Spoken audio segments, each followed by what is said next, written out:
Assalamualaikum warahmatullahi wabarakatuh. Waalaikumsalam. Nah, ini Perkenalkan, nama saya Haikal, saya dari Cianjur, kebetulan kuliah dari UIN. namanya Haikal. Haikal. Oh iya. Ya, saya kebetulan kuliah juga di Fakultas Tarbiyah dan Keguruan gitu ya, di pendidikan. Jadi kemarin saya dengan teman-teman saya itu membahas tentang pendidikan gitu. Ini juga relate dengan apa yang terjadi di Indonesia ini gitu. Bahwasannya kegagalan atau kebobrokan pendidikan itu sudah sistemik gitu, semuanya sudah merembet. Bahkan saya membahas tentang RUU Sidiknas juga yang akan nanti direvisi juga gitu kemudian hari. Ya. Itu sudah ada draftnya juga katanya gitu. Nah, kenapa gitu Indonesia ini kalau dirasa-rasa pengen maju gitu, pengen maju, tapi pendidikannya teh gitu-gitu aja gitu. Bahkan kata Pak Guru juga pernah di beberapa videonya, beberapa podcast itu, pendidikan kita itu sudah tertinggal zaman gitu. Orang lain sudah membahas cybergogi, sedangkan kita di pedagogi aja belum beres-beres gitu. Ya. Nah, kenapa gitu? Kita itu sistemik pendidikan itu pengennya tuh stagnan saja, terus juga kalau dirubah tuh ya udah dirubah kurikulumnya aja, sedangkan outputnya nggak ada gitu.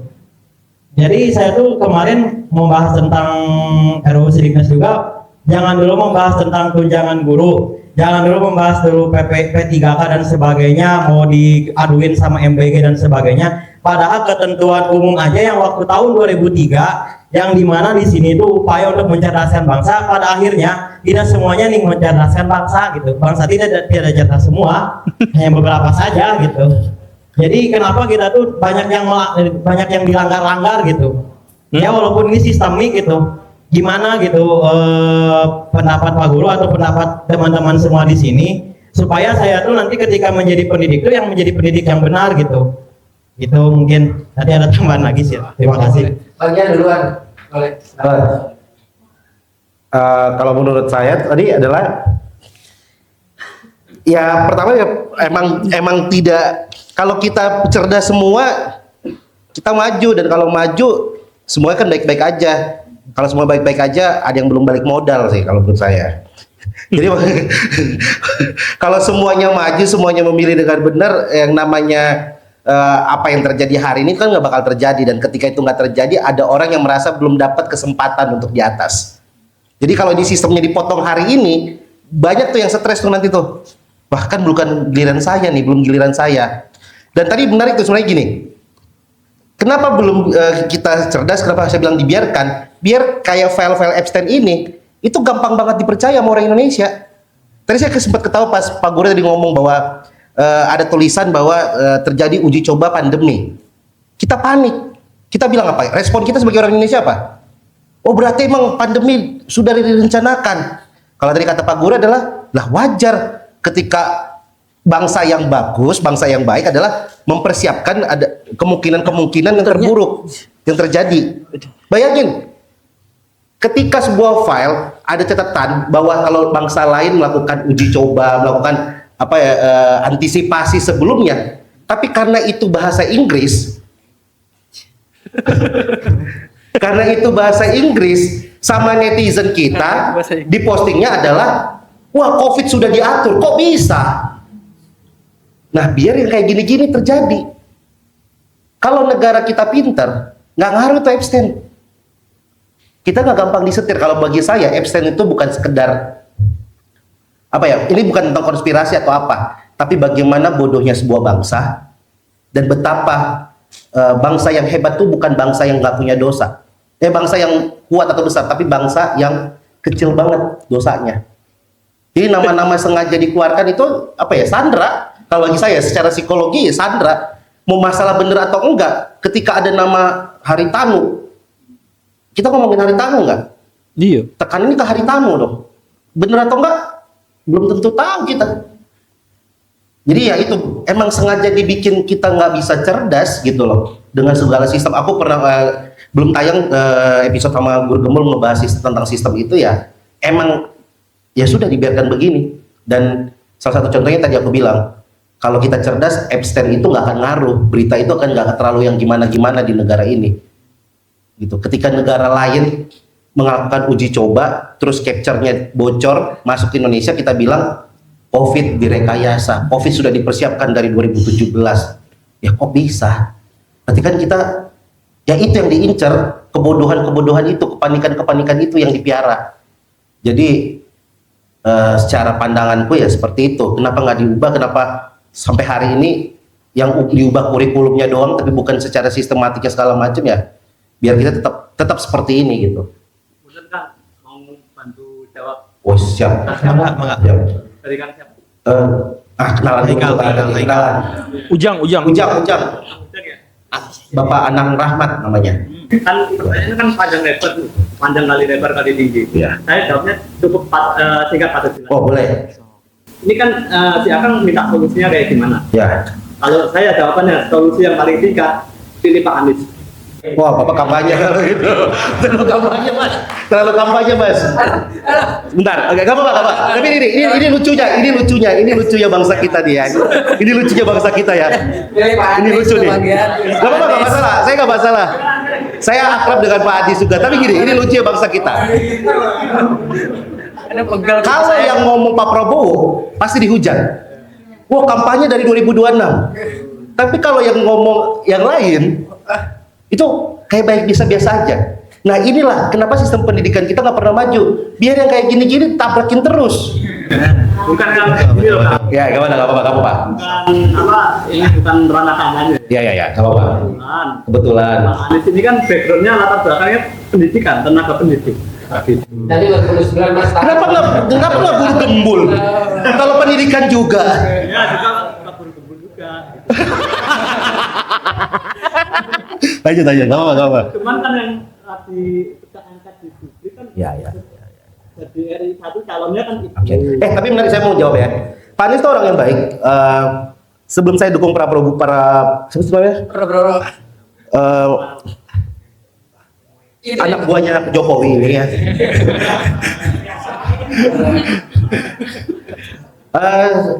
1 tahun sebelum pemilu saya diundang sama Pak Anies. Ini juga sekaligus saya ngomongin kenapa saya akhirnya memilih Pak Prabowo ya. Setahun saya itu adalah pendukungnya Pak Anies 2014. Turun tangan. Mas tahu nggak turun tangan? Wah, lucu. Enggak. Tapi gini, Pak Anies tuh baik.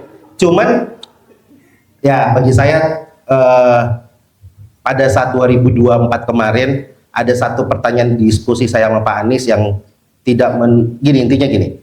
Pak Anies itu orang baik. Pak Anies ini pinter banget. Bahkan saya harus akuin bahwa Pak Anies itu punya pemikiran waktu dia mau maju itu oke banget. Bagaimana memanusiakan manusia. Pak Anies orang baik. Pak Guru Kumpul gimana? Orang baik atau gimana? Ya kok. Ya, saya orang baik Mohon juga. maaf, ini kan akan singgung saya. Ini kan. Mohon Oh, ya. maaf, Pak. Kang, Ya. Kang, punten. Yang mana sih? saya ini nih. Oh iya. Mohon maaf. Yang saya bahas itu ini bukan masalah mau siapapun itu Ya, Pak betul. Anies, mau siapapun itu Pak Prabowo, mau Pak Ganjar, mau Pak Udin, mau siapapun itu bebas gitu. Tapi ini tuh yang saya keluh kesahkan dari dulu tuh, kenapa sih pendidikan kita teh pengennya tuh gini aja gitu. Ya. Gitu. Mau misalnya Pak Anies mau jadi juga belum tentu gitu. Belum tentu nanti misalnya pas jadi Pak Anies teh pendidikan kita teh langsung menjadi mendunia kayak Finlandia, nggak mungkin gitu. Enggak gitu. Setuju. Ya makanya itu kita teh harus dirunutkan dulu gitu. Betul. Akar masalah itu gimana? Coba Pak Guru. Gitu mungkin. Kalau tadi saya Mohon maaf ya, saya potong dulu tentang jawaban Pak Anies. Terima kasih. Betul. Nanti saya catat nanti saya kirim ke Pak Ganjar ya. Pak Guru gimana? Kalau saya tadi Jawabannya memang pendek, tapi debatnya panjang. Kalau tadi saya jawabnya adalah masalahnya emang dibiarkan. Ya. Emang dibiarkan sistemnya seperti itu. Biar hal-hal yang kepentingan itu tuh bisa tercapai, kepentingan mereka tuh bisa tercapai. Tapi mungkin kalau dari Pak Guru, Gini Kang, Indonesia itu sekarang adalah negara dengan peraturan paling banyak di seluruh dunia. Kenapa paling banyak di seluruh dunia? Karena setiap ganti rezim, setiap pemilu, peraturan kita tuh bertambah. Dan peraturan kita bertambah itu ternyata disesuaikan dengan kepentingan dari pihak-pihak yang terpilih. Jadi misalkan ketika sekarang pihak yang terpilih itu adalah pengusaha sawit, maka undang-undang yang jadi itu adalah yang berhubungan dengan sawit. Ketika yang terpilih itu adalah dari kalangan alim ulama, maka ya undang-undang yang terpilih itu yang muncul itu adalah undang-undang kemaksiatan dan lain-lain. Jadi ketika negara-negara yang lain itu peraturannya sedikit, karena peraturan itu susah diubah, kita tuh peraturan tuh selalu bertambah dari waktu ke waktu. Nah, begitu. Karena apa? Karena kita sesuai dengan kepentingan dari orang yang bikin peraturan itu. Begitu, Kang. Itu yang pertama. Kemudian yang kedua, terkait dengan pendidikan. Nah, pendidikan juga sama. Pendidikan itu kurikulumnya berganti, berubah, apa-apanya berganti, berubah. Itu sama sekali tidak ada kaitannya dengan kebutuhan. Tapi itu sesuai dengan kebutuhan finansial orang yang bikin peraturan. Lebih tepatnya keinginan. Iya, bisa lah. Mas, tahan dulu, Mas. Waktu saya dulu saya tuh pernah dan saya bahkan mempresentasikan, saya bisa mengajar menggunakan kurikulum 2003 untuk anak-anak zaman now. Dan bisa. Atau saya balik ceritanya. Akang teteh, ibu bapak, silahkan datang ke sekolah masing-masing sekarang, duduk di bangku yang sama kalau masih ada, di kelas yang sama, mendengar guru ngomong. Gurunya mau ganti pun, suasananya akan sama. Materinya mungkin sama, apa-apanya sama. Walaupun kurikulum kita sudah ganti 8 kali. Tapi sama. Karena apa? Karena sebenarnya yang paling penting itu bukan perubahan pada pendidikan. Yang penting itu adalah aturan pendidikannya diubah agar sesuai dengan kepentingan pihak yang menang dalam pilkada dan pemilu. Jadi peraturan-peraturan di Indonesia yang begitu banyak itu disesuaikan. Makanya contohnya beginilah. Kang, tahu nggak? Profesi di Indonesia yang paling urgen tapi paling miskin itu adalah petani. Petani itu miskin semuanya. Karena apa? Bayangkan, untuk setiap 1 hektar tanah yang dia miliki, dia hanya punya penghasilan Rp900.000 per bulan. Untuk 1 hektar, Kang. Bayangkan kalau 1 hektar itu diubah jadi taman bermain. Itu keuntungan tuh bisa 60 juta per hari. Ini Rp900.000 per bulan, per hektar, untuk seorang petani. Nah, itu belum lagi nanti ada pupuk, belum lagi ada apa dan sebagainya. Mereka tuh sebenarnya kerepotan. Tapi ada nggak nasib mereka itu diperhatikan oleh DPR kita? Ada nggak DPR kita itu bikin perundang-undangan yang berhubungan dengan pertanian? Nggak ada. DPR kemarin itu mengesahkan Undang-Undang TNI, Undang-Undang Polri, Undang-Undang Ketenaga Kerjaan, Undang-Undang Sawit, semua yang berhubungan dengan orang-orang yang kaya. Bukan petani, padahal petani itu yang paling urgen. Siapa orang yang sangat kaya raya, tapi bisa tahan gak makan 3 hari? Makan itu tetap urgen, tapi itu yang disimpannya paling bawah. Nah, dalam hal pendidikan pun seperti itu. Kita tuh gak peduli soal pendidikan, Kang. Kita tuh hanya peduli bahwa kurikulum tuh harus diganti untuk kepentingan pihak tertentu. Itu saja. Nah, jadi sekarang masalah pendidikan kita itu ada 3. Yang pertama, budaya pendidikan kita yang ngaco. Saya ngomong kayak gini tuh, alah paling bacanya dari Google. Serendah itu level pendidikan kita tuh. Google tuh dianggap sebagai sumber ilmu pengetahuan. Padahal Google itu hanya mesin pengkoneksi kita dengan sumber pengetahuan. Jadi batuk. Jadi masalah pertama itu adalah budaya pendidikan kita. Masalah yang kedua itu adalah kompetensi guru kita. Dan masalah yang ketiga itu adalah kurikulum kita. Semuanya itu bisa diubah, bisa diganti dengan sangat sangat efisien, sangat efektif. Semuanya bisa. Saya memberi contoh berulang kali. Misalkan gini, anak-anak di Indonesia zaman sekarang, itu kelasnya itu sudah pindah. Dulu mah di kelas, di ruangan, sekarang di handphone. Mereka dari mulai judi online sampai jual beli organ tubuh manusia di handphone tuh ada. Satu-satunya yang nggak ada itu apa? Guru mereka. Semuanya ada, tapi guru di kelas nggak mau pindah ke dalam situ. Coba misalkan kita ilustrasikan, kita bikin cybergogi. Guru-guru bikin peraturan. Nah, mulai sekarang kamu harus cari teman ngobrol di media sosial dari luar negeri, bebas. Selama 1 tahun, kamu harus nanya ke dia, ngobrol, punya pertemanan dengan dia. Bayangkan, itu pelajaran apa aja yang bisa masuk? Pelajaran bahasa asing, pelajaran budaya, pelajaran cyber, tentang AI dan lain sebagainya, diobrolin semuanya di sana. Coba kalau misalkan guru setiap satu kelas itu, satu orang tuh disuruh untuk punya teman virtual dengan orang luar, kemudian bikin laporannya, bikin apa, banyak mata pelajaran yang bisa langsung didapatkan di sana. Melancarkan bahasa Inggris dan sebagainya. Ya. Bapak setuju dong apa konsep namanya sekolah terbuka? Iya, bentuknya macam-macam, silakan, itu cuma istilah. Cuman maksud saya hanya memberikan contoh. Kalau itu diterapkan aja, sesederhana bahwa banyak sekali kita tuh yang skillnya tuh nambah, minimal skill bahasa. Betul kan? Minimal itu. Mau nggak diterapkan? Atau dulu saya tuh ngomong sesederhana ini. Guru-guru di Indonesia berkompetensi rendah karena mereka tidak mendapatkan pengajaran yang memadai ketika di universitas. Saya ngomong gitu tuh, senormal itu, daripada itu diwujudkan, disomasi dong. Disomasi, gara-gara apa? Guru gembul menghina profesi guru, karena menganggap guru memiliki kompetensi yang rendah. Itu kan sudah ada jurnalnya. Tapi kita tuh memang nggak mau, karena apa? Fokusnya yang paling penting adalah setiap perubahan-perubahan itu memang harus ada proyeknya. Kenapa tadi saya mengkritik itu? Saya tuh mengkritiknya, jadi masalahnya tuh saya di hadapan rektor.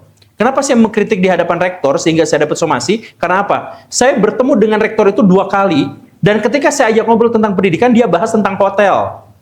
Padahal dia rektor universitas pendidikan. Saya bahas ajak pendidikan, dia bahas hotel ini nanti per tahunnya akan menghasilkan segini untuk keuntungan universitas. Ketika saya komplain, ya saya disomasi. Nah, jadi balik lagi, masalahnya adalah bukannya kita tidak tahu solusinya apa, tapi kita tidak mau karena kita menyesuaikan dengan keuntungan apa yang bisa diambil. Begitu. Itu masalahnya. Lalu, pada ngacung. Kenapa pada ngacung ini? Mohon maaf. Tapi Pak Guru gini, kalau misalnya nanti pendidikan kita itu maju ya, saya membayangkan gitu, bahwasannya ketika pendidikan maju, polisi itu gak bakalan dihujat terus.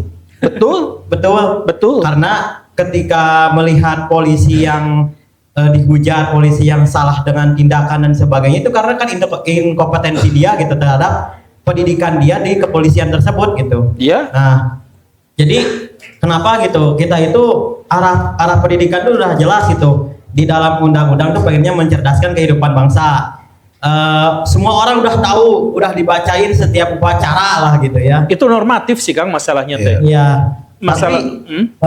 Tapi begini Pak, kenapa gitu? Ketika negara lain, misalnya Singapura itu lebih terbelakang dulu dibanding Indonesia sebenarnya merdekanya itu. Tetapi dia tuh lebih maju pada saat ini gitu. Walaupun negaranya kecil, ya saya juga tahu mungkin negara Singapura itu adalah negara reklamasian gitu dan sebagainya lah gitu. Tapi ketika dia berfokus pada pendidikannya, dia juga maju gitu, walaupun dengan tangan besinya gitu. Nah, Indonesia tuh kenapa why not gitu? Kenapa tidak gitu? Gini Kang, kalau dikaitkan dengan Singapura, gini nih, ini aturan di dunia gini ya. Negara yang kecil mudah jadi kaya raya. Negara yang besar mengarah pada kekuatan, powerful. Jadi negara besar bakal punya power, negara kecil bakal punya kekayaan. Monaco itu nggak punya power, tentara aja nggak punya, nyewa ke Prancis. Tapi semua orang paling kaya di Prancis ngumpulnya di Monaco. Gitu. Karena apa? Kecil. Taiwan kecil, kaya raya luar biasa. Tapi dibandingkan power Cina, nggak seberapa powernya. Tapi soal kekayaan, orang-orang Cina daratan tuh nggak seberapa dibanding orang Taiwan. Jadi Indonesia lebih punya power karena gede, tapi miskin-miskin rakyatnya. Nah, gitu. Ya, kurang lebihnya seperti itu. Jadi, kalau mau nyari pembanding, sebenarnya bukan nyari ke Singapura. Tapi kemana, Pak? Tapi yang paling dekat dengan kita tuh yang populasinya banyak, kemudian logika mistikanya banyak juga, kemudian wilayahnya luas, yaitu India. Perindapan, ya India. Dan akhirnya kita menemukan kembaran kita. Kita suka Son Horeg, di sana juga suka Son Horeg. Kita suka Habib-Habiban, mereka juga suka sama pendeta-pendetaan. Kita sama persis dengan mereka. Nah, makanya pendidikan kita bandingkan tuh dengan mereka. Nah, kenapa pendidikan di sana katanya lebih maju daripada di sini? Sebenarnya nggak maju juga. Di sana juga nggak maju. Pendidikan di sana tuh sama aja. Majuan kita sebenarnya. Cuman mereka tuh punya satu keunggulan, yaitu apa? Kabur aja dulu. Nah, orang-orang yang kabur aja dulu tuh yang di Amerika Serikat bakal maju. Ya. Mohon maaf, kalau begitu mungkin malah satu besarnya di mental. Mental menciptakan sistem, sistem menciptakan mental. Perubahan yang besar sekali. Revolusi atau perubahan itu kan sulit. Ya sulit, tapi itu pilihan. Iya. Berarti kalau kamu aja ya ininya ya. Gimana? Ya, ini makin panas nih. Menarik. Ini kan sebenarnya kalau sadar ya, itu kan ada dari tadi kita ngobrol benang merahnya itu sebenarnya. Dari pertanyaan yang pertama sampai yang tadi Mas ngomong tadi sama sebenarnya. Ini bagaimana mengubah sistem yang ada sebenarnya. Dan tadi kan Pak Guru juga udah bilang bahwa mental yang baik mengubah sistem, sistem akan menghasilkan mental. Nah, permasalahannya adalah hari ini ya benar, mental kita tuh belum siap untuk berubah. Pertama, mentalnya belum siap, sistemnya juga membiarkan kita mentalnya juga tidak akan pernah berubah. Jadi makanya tadi saya agak ini bahwa ketika ditanya bahwa sistem kita sekarang baik, nggak juga gitu. Nah, masalah yang bikin sistem adalah orang-orang yang punya mental juga nggak benar gitu loh. Ini kan jadi lingkaran setan gitu. Jadi ya emang benar mental kita yang nggak siap nih hari ini. Kitanya gampang ke distract, kita yang gampang orang Indonesia tuh paling gampang bersyukur loh sebenarnya. Iya. Kita tuh gampang banget. Ya sudah deh, nggak apa-apa. Dikasih beras 5 kilo, ya udah deh pilih deh. Ya nggak? Iya. Dikasih minyak seliter, dia baik deh. Gitu, karena itu tadi kita tuh suka dikasih, bahkan sebenarnya aku benar banget kata Pak Guru, bahkan dikasih pendidikan gratis pun harusnya bukan itu yang diberikan. Karena kalau kita dikasih pendidikan gratis, makan bergizi gratis, internet gratis, mental kita adalah mental yang minta dan gak bakal pernah berubah. Jadi ini Anies mau ngasih pendidikan gratis, Prabowo ngasih makan bergizi gratis, Ganjar mau ngasih apa yang gratis nggak tahu lah. Nggak ngaruh. Kan yang dibutuhkan hari ini adalah mental, bukan masalah gratis, bukan masalah subsidi. Pertanyaannya bagaimana mengubah mental kita ini lebih baik gitu loh. Jangan mau gratisan. Ya boleh. Kalau kan itu Rame nih, seru nih. Karena ya kita bahas mental ini. Ini kita dari masalah mentalnya kan. Ya boleh Mas. Itu kan yang ibaratnya yang sudah tidak ada terbatas untuk dapat akses apapun. Misalnya contohnya kayak anaknya SD yang bunuh diri di NTT itu kan ibaratnya terbatas untuk mendapatkan akses pendidikan atau itu akses pendidikan ada tapi ibaratnya kayak ingin beli pensil dan buku aja 10.000 tidak mampu begitu sampai harus lockout mandiri. Oke. Aku jawab karena aku baru dapat informasinya hari ini penjelasannya. Nggak tahu ya kalau mungkin berbeda atau apa. Tapi jadi tadi aku baru dapat info pas di jalan. Jadi kan udah ada sistem PIP apa program PIP. PIP. Ternyata kesalahannya adalah banknya tidak mengeluarkan duit 450.000. Kenapa tidak mengeluarkan? Karena yang dipermasalahkan adalah birokrasi.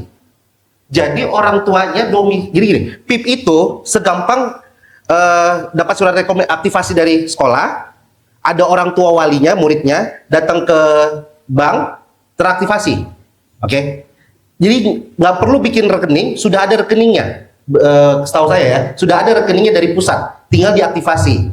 Nah, tidak bisa diaktifasi karena domisili KTP orang tuanya berbeda. Padahal sebenarnya secara sistem PIP yang saya baca juga itu tidak mempermasalahkan domisili. Yang penting ada KTP sesuai dengan kakak itu cair.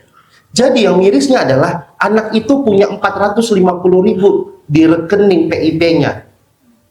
Tapi karena birokrasi yang ribet, dia harus lock out dari dunia. Jadi masalahnya adalah balik mental birokrasi, mental yang ngurus birokrasi siapa? Manusia punya mental. Emang balik lagi di mentalnya. Betapa pedihnya bahwa anak itu ada loh, dia bisa beli banyak pulpen loh.